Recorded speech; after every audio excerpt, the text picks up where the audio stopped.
Kui te olete ennast kasutajaks ära registreerinud, siis seejärel koostage kontaktiloend ja rühmad.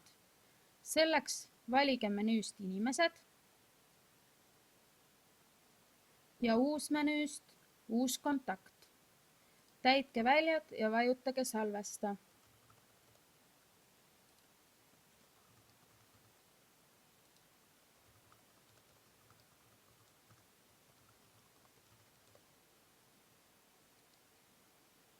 Uued kontaktid ilmuvad ka siia vasakule ja saate neid kas siis kustutada või muuta, kui on vajadust.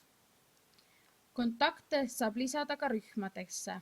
Selleks võtke uusmenüüst Uus rühm. Kirjutage rühmale pealkiri, näiteks 5A klass ja lisage siia liikmeid.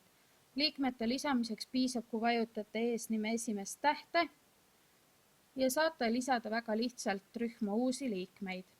Kui kõik klassikaaslased ja õpetaja on rühma lisatud, vajutage Salvesta. Ja vasakule ilmub teile uus rühm. Nii rühmasid kui liikmeid saab kustutada. Selleks tehke rühma ette linnuke ja vajutage Kustuta klahvi. Või kui tahate teha nimes muudatusi, siis tehke linnuke ja võtke Redigeeri. Saate täiendada, lisada ja muuta ning Salvesta. Kustutamiseks vajutage linnuke ette ja Kustuta.